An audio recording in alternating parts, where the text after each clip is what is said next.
There's something up in the rafters in my church. Kids have funny ideas about God. Because really, how do you explain it? God isn't a person. He's not even really a spirit. He's a concept at best. And a lot of kids aren't great at dealing in concepts. When I was growing up, everyone had their own version of God to sell to me. A big man with a long white beard living in the sky. An incorporeal spirit that moves in all of us and binds everyone on the earth together. The voice inside your head that chastises you when you push your brother too hard. But that was God, not to me. God was the thing living in the rafters. Our church was big and old and beautiful, which is probably why I didn't like it. The wood was infested with creaks and groans. The stained glass windows had dulled with age. The ruby reds and emerald greens fading, until they looked more like drying blood and primordial soup. Whenever you walked through the front door, you were assaulted by a strong, musty stench, like opening a tomb long since abandoned. And towering above the pews, high in the ceiling, were decrepit rafters crisscrossing through the darkness. Every Sunday during Mass, I would stare at them.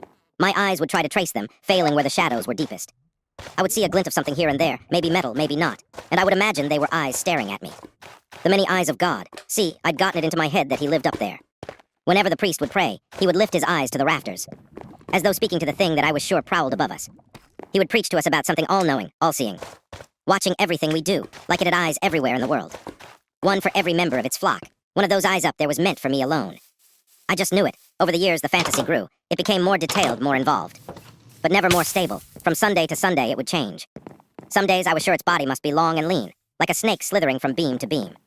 Others, I thought it more like a spider, its legs covered in sleepy, blinking eyes. Once, I imagined it had hundreds of tentacles, each with an eye on its end, swarming through the rafters, creating the pulsing darkness I saw. What didn't change were the rules. Of course, it had rules, that much we learned in church, and they had been the same for thousands of years. It watched always, it judged always, and it punished always. It would come and get me if I was bad. I'd like to be able to tell you that things changed when I got older. And I shed this fear like so many other childish things. That it was put away in the same box as my stuffed animals and half-used coloring books. I'd like to be able to lie and somehow make it come true. By the time I was 12, I was petrified of God. I had nightmares almost nightly of it coming down from the rafters and snatching me up into the darkness. Every time I told a white lie, snapped at my parents. Spaced out when the teacher was talking, all sins marked against me. Like an invisible tally inching me closer to my death. Or whatever out there was worse than death. My parents were bewildered. Why would a child be afraid of church? They thought I was lying about it for a while, a way to get out of going, I suppose. But my tantrums weren't petulant, they were disturbing. I would sob during Mass, my eyes trained above us, waiting for my doom to drop from the sky. My mom wanted to take me to therapy. My dad convinced her that a little more exposure to whatever was scaring me, and I would be good as new. As if 12 years of church hadn't been enough exposure. That's when he signed me up to be a server.